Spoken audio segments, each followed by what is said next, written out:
Welcome to the Civil Service World podcast. I'm Jess.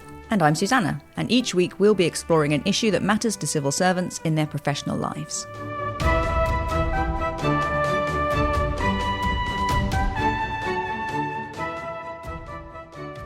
In this week's episode, we're asking whether there's a place for emotion in public policy.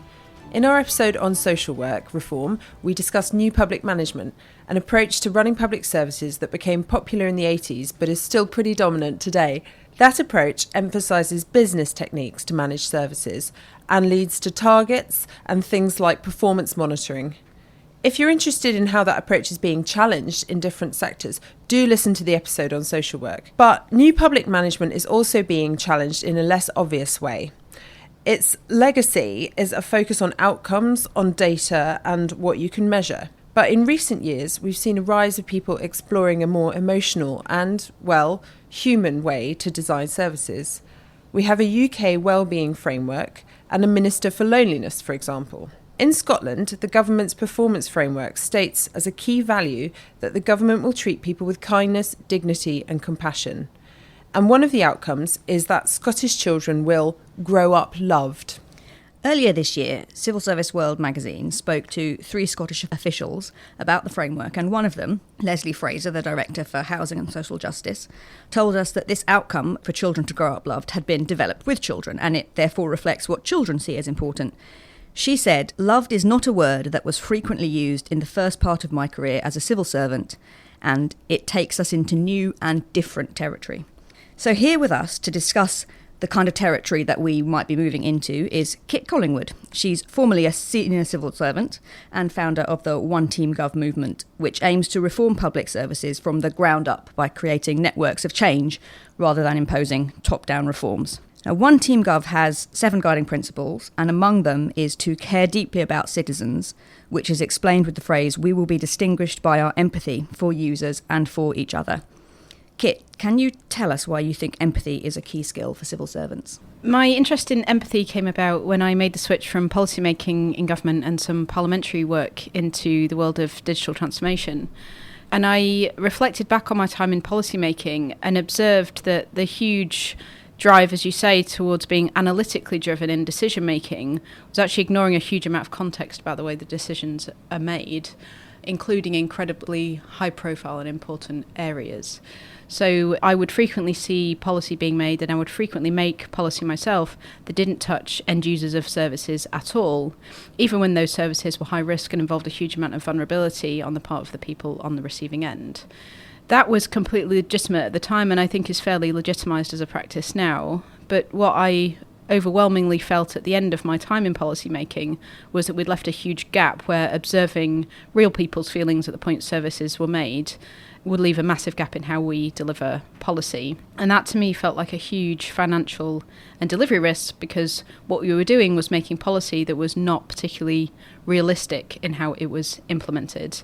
And that's enhanced by structural factors and skills and leadership and a load of other stuff.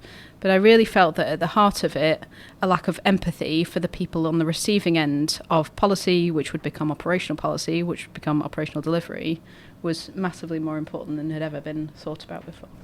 And so, obviously, in One Team Gov, you would speak about empathy for users, empathy for each other. But what kind of reaction did you get when you spoke to other civil servants about empathy? Were officials in your wider network open to that kind of argument, that kind of thinking? Some of them were, but there was a huge amount of cynicism, as you might imagine. Prevailing thought is very strong, particularly in a large bureaucracy like the civil service. And the prevailing thought and attitude was that, I think partially that we couldn't afford emotion, partially that we weren't quote unquote trained for it, and partially that it was an empty, unmeasurable way of doing business. And I disagreed strongly with all of those premises, and I still do. To say that there's no place for emotion in policymaking ignores the reality of how humans work, which is that we're all intrinsically emotional. So it's not whether there's emotion in policymaking or not, it's whether you recognise that there's emotion in policymaking. That was something I felt quite strongly. And we've received a huge amount of cynicism for talking about empathy as something that should be a core skill of policymakers, which is something I've argued for years now. And I think if I had to guess, I would say that some of that is fear-driven, and some of it is simply because it hasn't been a legitimised and described skill and therefore people simply don't think that it's necessary. You know, the civil service is governed by a competency framework, and until recently that made no mention of anything to do with compassion, empathy or kindness. So why should people care, was my feeling.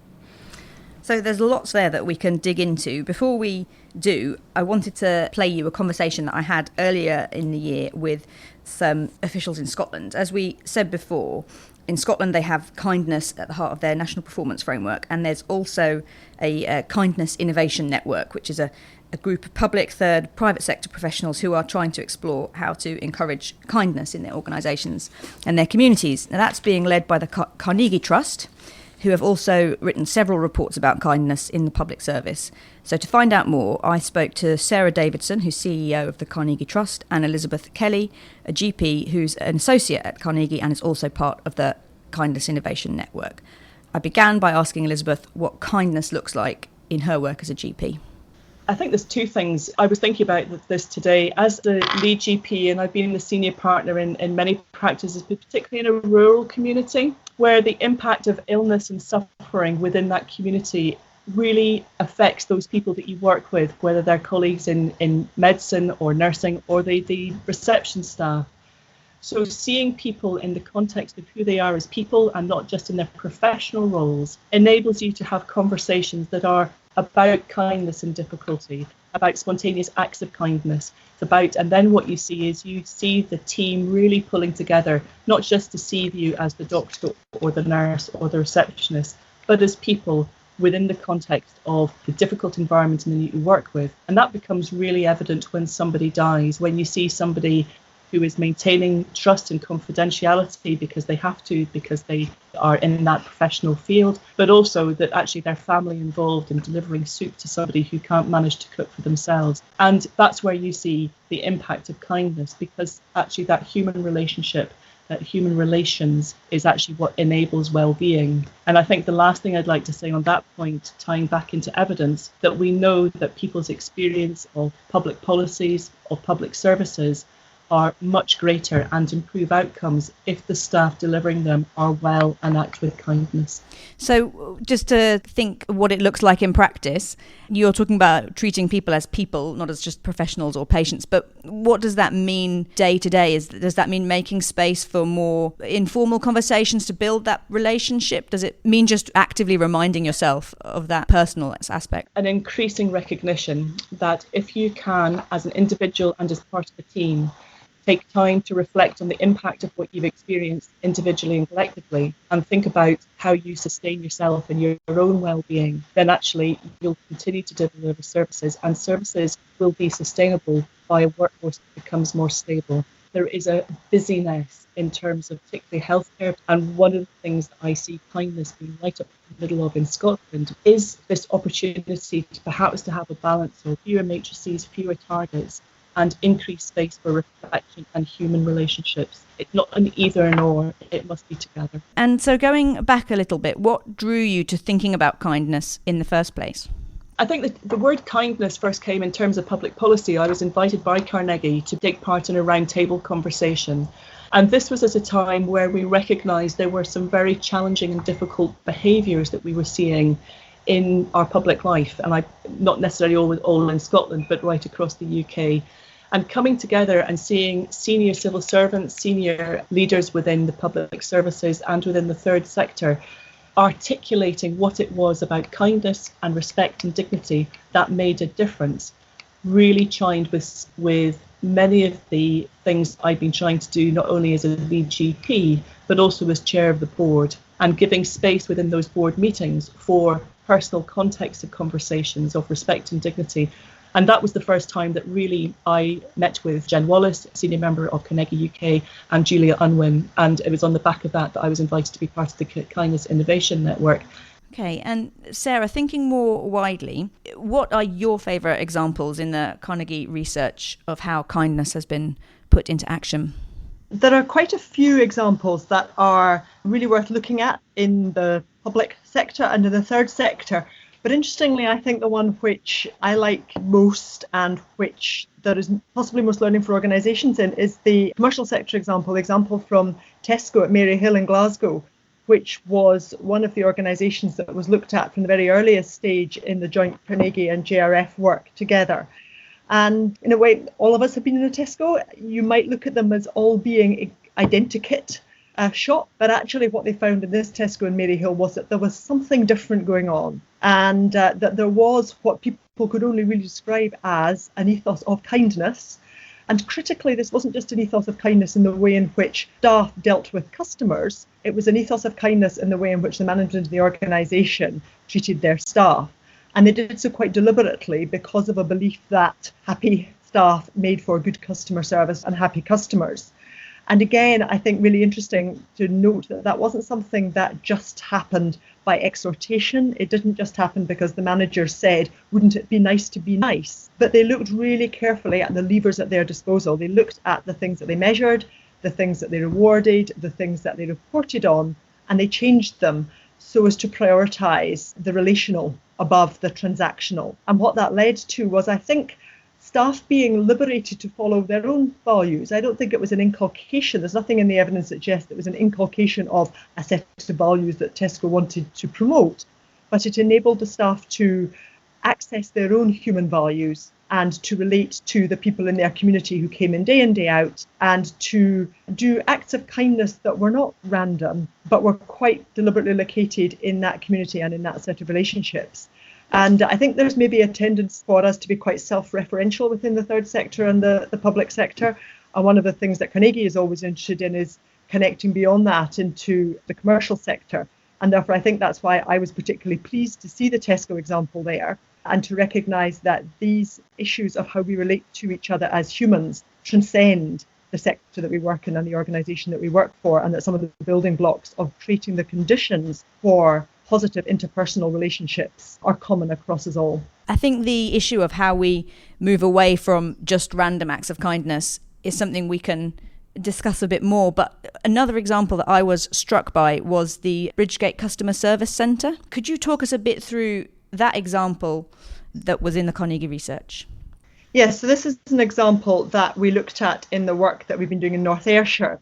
And some of the thinking that we were bringing to that was informed by our study elsewhere of how the conditions can be created through positive places, and that you can organise and design spaces in a way that can make interhuman relationships, interpersonal relationships better. And we'd seen this in other places. Glasgow University Library was an example of somewhere where simply by thinking about the physical space that you were in, you could use that as a lever or device to create positive relationships and positive flow of people through a space.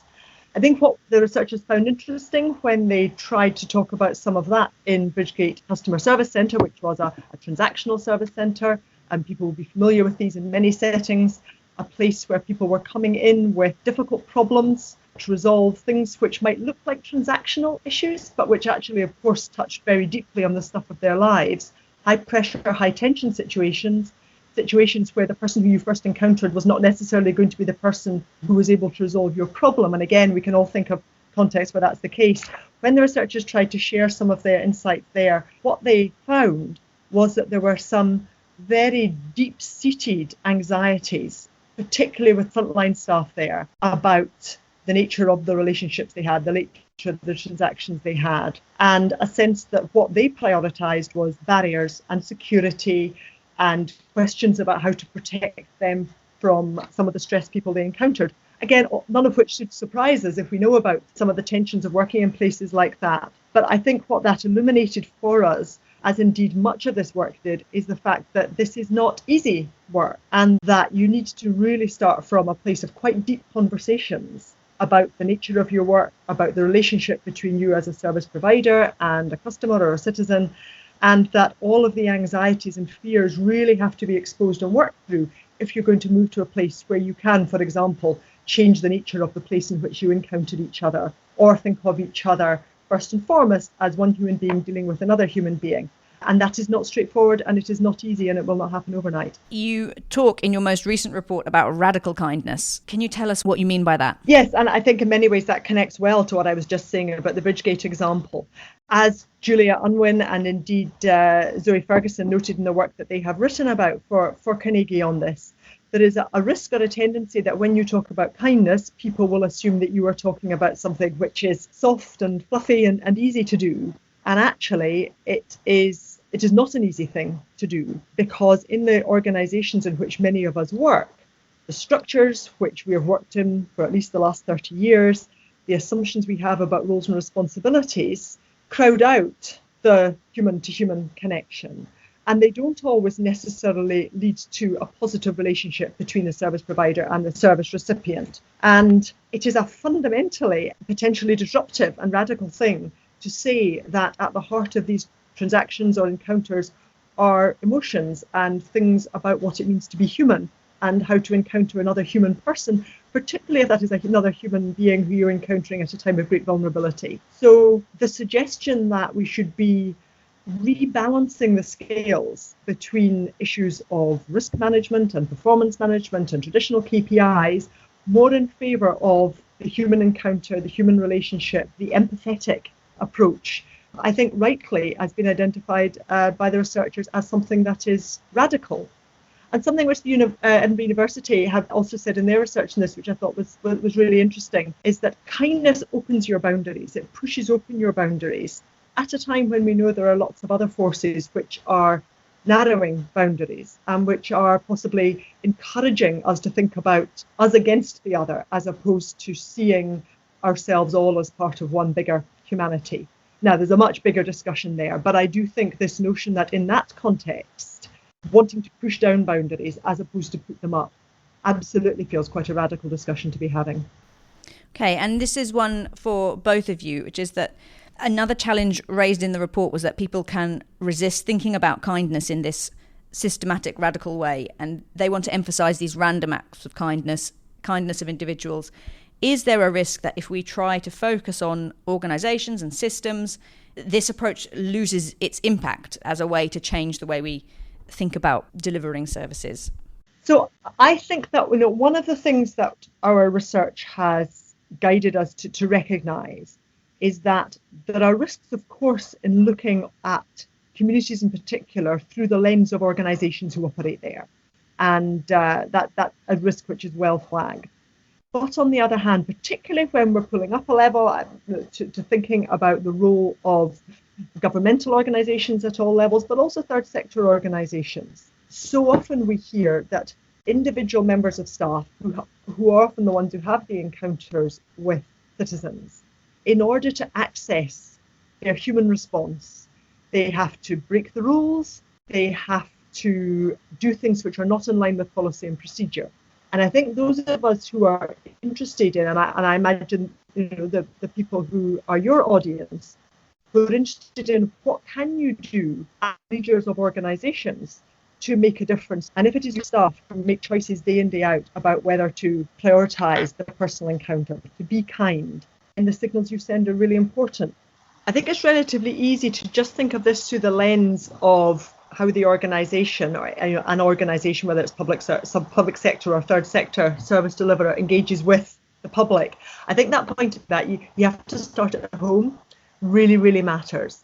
As a senior leader in government, we spent quite a lot of time, and in Scottish Government we weren't delivering an awful lot of frontline public services, but we did spend a lot of time thinking, what does it mean to be kind to each other, to be kind to ourselves? And I think the criticality of not allowing that conversation to be a kind of the most senior leader conversation that drifts away from people's experience of the day in, day out. Actually, if you start talking in an organisation about things like kindness, you absolutely have to open yourself to the fact that that may not be the daily experience of people in your organisation. And you have to give them permission to talk about that. And that conversations may be seen as being soft. Conversations can be really hard, but it's the hard conversations that are the ones that are so worth having, and you have to stick with them, and senior people have to stick with them. And I think that's just so important. And I think public sector organisations don't always find that easy, traditionally. Thank you very much. So, Kit, can you relate to what they were saying about these kinds of conversations with other civil service colleagues being difficult when talking about switching to a new way of doing things? Yeah, I can, absolutely. As I said, it's common to face a barrier of cynicism when you talk about any emotion-related language. But, any new wave of thought has to be doggedly seen through. So even though you meet cynicism, and because you meet cynicism, I think it's even more important to double down our efforts and try harder to legitimise this. I think also what struck me from listening to that was the difference between kindness and empathy. Something I haven't particularly thought about in depth before, but as they were talking, they were speaking about a very pure model of kindness. It's compassion. It's literally just caring about what the other person is going through, regardless of what that might be. And I admire that, and I think it's very important. I also think to legitimise the debate, certainly in policy-making circles, we need to talk about empathy more widely as well. So kindness is, a sort of a beam of light that you shine on somebody. Empathy, I think, is wider, more trainable, more observable, and that is about the ability to take somebody else's perspective. So it can often result in kindness, but I think it's a set of skills that underpins it more widely, which in my view you can absolutely learn and train, which is important for this debate, because if it's not learnable and trainable, it won't get the attention from within government to make that shift, if that makes sense. And so obviously when you're thinking about empathy and learning and training it, perhaps initially we're thinking about service users, citizens, but both Elizabeth and Sarah spoke about the need to be kind to colleagues as well and to create a kind atmosphere within an organisation. That's reflected in the One Team Gov principles. Do you sense there's more of that in the civil service and public services? We're seeing increased focus on inclusion, on well-being. I think the optimist in me says that the world is, broadly speaking, getting fairer. I mean, I could very easily argue against my own view on that. But my observation within the civil service is that there is genuine intrinsic motivation to make the place fairer, by which I mean less biased against women, more racially inclusive. And although it's lagging, it's getting better, less middle class. And I think those three things, among many other kind of diversity and inclusion markers, are very positive. I think that has to go hand in hand with greater empathy, because in order to value another human being, regardless of all those characteristics I just spoke about, you have to think that, broadly speaking, everybody is around equal and that everybody deserves empathy to a certain degree. That's my view anyway. And I certainly do see more than green shoots of that. I think the civil service has made great strides in diversity and inclusion. I do think that there's a long way to go, and I would always cite cognitive diversity as the next big leap for government, which again I think is a stepping stone into a conversation about empathy, because it involves trying harder to understand the way that somebody else thinks. In the Bridgewater Service Centre example that we heard there's a sense that staff resisted a more emotional approach to design because of their instinct for barriers, rules and protection. When you were in the civil service, how did you try and address the fears that people had to doing things differently? I think that's a good question. My observation of having worked with job centres for several years wasn't actually that they were obsessed with barriers and rules. My general observation was that they were obsessed with good customer service delivery, and they were doing that in a very difficult and constrained environment. But I do take your point that people do need a framework within which to operate, and to have some kind of emotional angle on that might make it seem difficult. I actually found it easier to have the conversation with operational members of staff because they closely observed people in crisis on a day-to-day basis, and so they found it much more natural to acknowledge the emotional state that the service users were going through. One angle I've taken before with policymakers is to talk about risk, because I frequently observed, particularly in the justice system, policy being made in the abstract without acknowledging the emotional state of people who will be on the receiving end of it. And it's no secret that people who are in a state of heavy vulnerability or crisis, financial or domestic crisis of any type, and incarceration would obviously fall into that, are less able to make rational decisions. So if you make policy about people without taking any account of the fact that they are in a state of crisis, your policy is highly likely to fail. And that's the most common rhetoric that I've used with senior policymakers. I find it really interesting that you keep referring to these need to be measurable things, they need to be trainable things, that we need to kind of be combining a data-based approach with a more emotional understanding. And I think you described it really nicely for us in a column you wrote a few years ago, in which you said that civil servants need to be hard-headed but warm-hearted. Yeah. And could you give us an example of lack of empathy in policy making? I'm sure you've got plenty to draw on. Yes, I'm not short of examples, because that was my general observation, was that most policy making cycles did not contact members of the public when they were going through development. And the one that I cite most often, which is most viscerally realistic to me, was my time working on women's offender management at the Ministry of Justice. This is a long time ago, so I'm sure it's changed a lot now. But I worked on that policy area for about 6 months. The way that women are treated in prison needs to be specific to their care, because there are many factors which make their care different from, for example, that of a young man. So women are less frequently violent when in custody. They more frequently have dependent children, and a number of other factors. Now, I didn't go to a women's prison for the whole time that I made women offender management policy. It was never something that was required of me, and it was never something that was suggested to me. Looking back on that experience, I was flabbergasted at my own blindness in making policy about a group of people and how to manage them in prison without ever meeting one or ever going to a women's prison. And I had a sort of post hoc panic at how incompetent I must have been at my job, having not observed any of these people going about their daily lives behind bars. And it's something that sort of personally fueled this journey that I've been on to try and get closer to human experience in designing policy.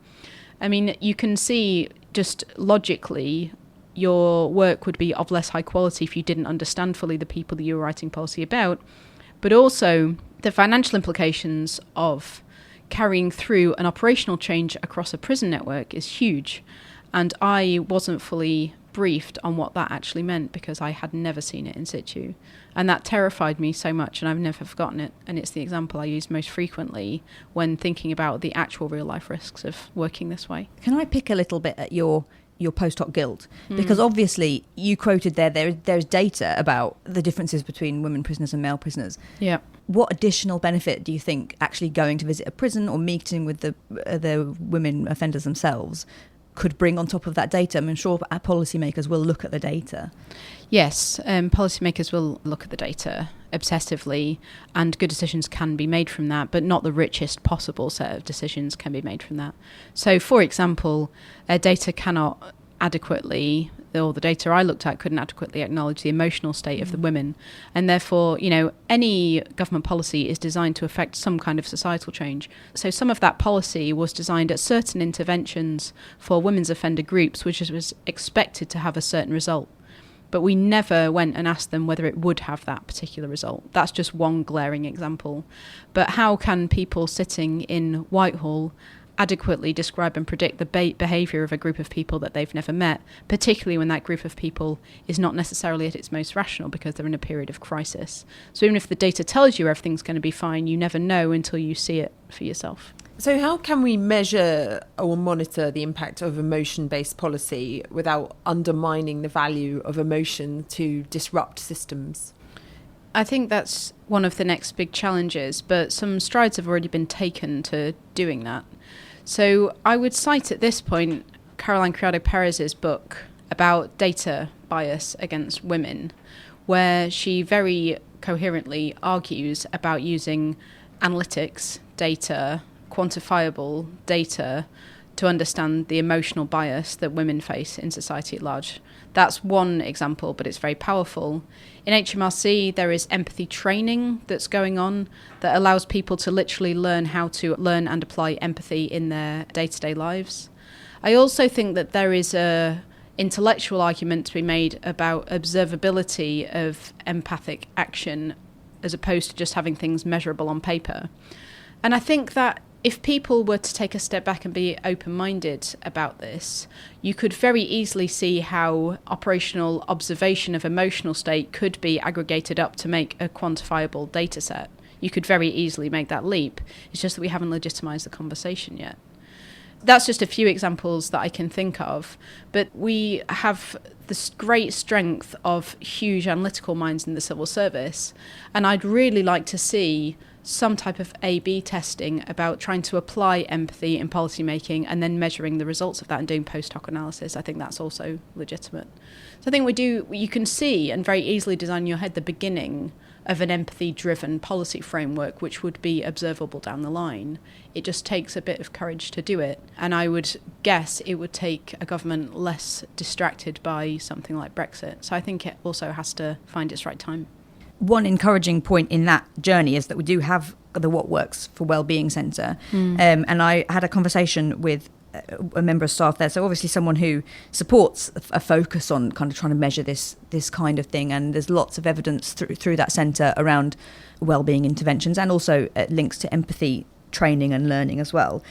But when we had that conversation, they felt that words like kindness are fundamentally about how we deliver services and don't necessarily affect the what of a service. Now, in One Team Gov and in kind of digital and design circles, I get the sense it's a bit more radical, that by focusing on people and on their experience, you're actually changing the entirety of what you design, not just how you deliver it. Is that a fair characterisation?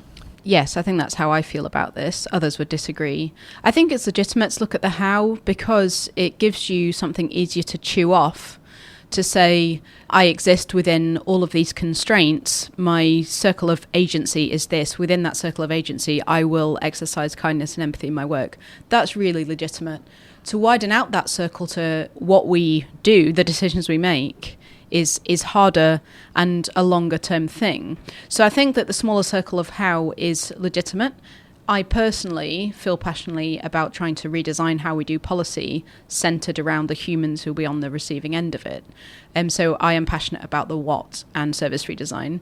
And particularly, I do think you referred to government structures earlier. I do think that there is a huge opportunity for government to redesign around the user need of service users and to try and pierce the kind of... That rhetoric is overused to the point that I think we've sort of forgotten what it means. But what it means to me is somebody has to be on the receiving end of government policy. If not, that policy is empty. There is no point making it. So almost every government policy made has a service tagged on the end of it. But infrequently is there either service design up front, which informs the policy, or a feedback loop, which iterates a policy. Those two things are frequently absent. And that's what applied empathy looks like to me.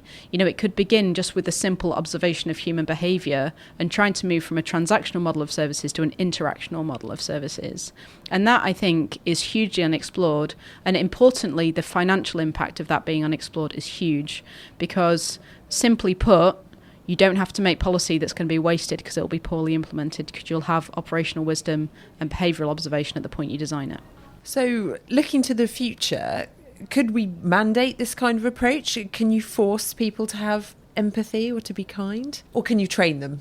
Yes, I think you can. I don't think you need to force people to be kind. That's not my view. I do think you should mandate empathy training, and I do think that appreciating emotional state, vulnerability, crisis, motive, I do think they should be a mandated part of developing policy.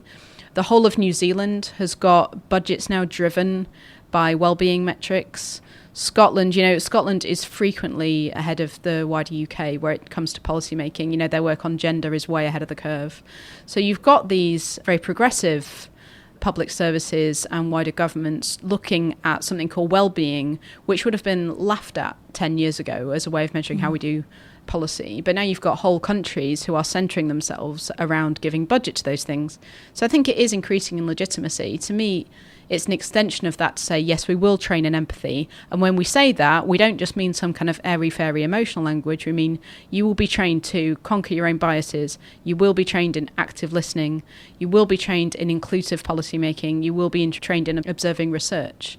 Those are just 4 things. There are a million more. You know, these are concrete actions of empathy, and we don't need to talk about it in the abstract to make it legitimate.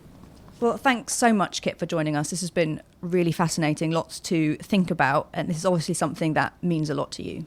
Yeah, it means a huge amount, and I'm aware that some of the ways I'm talking can come across quite negatively, but the only reason that I'm bothering talking about this and the people around me are bothering talking about it is because we believe so much in the civil service machine, and we're in public service, or have been in public service, because of the passion that we have for trying to make the world better through doing that duty.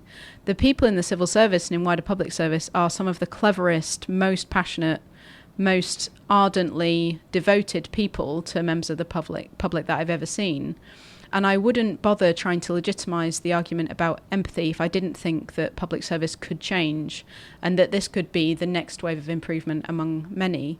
So I always, despite how difficult it is to legitimise this conversation, I do hold up hope that it will and can make the machine better. That's a lovely note to end on, thank you. So that's all we've got time for, but before we sign off, we have a special guide to civil service seasons, or the time periods that ministers promise to publish or report on something by, and when that publication actually will occur.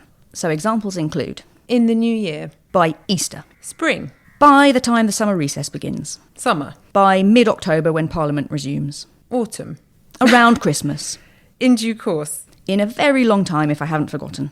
Actually, scratch that. I have no idea when or if we plan to publish this. We hope you've enjoyed this episode of the Civil Service World podcast. Don't forget to subscribe and get in touch if there's anything you can think of that we should cover in future. You can contact us through our Twitter handle @CSW News.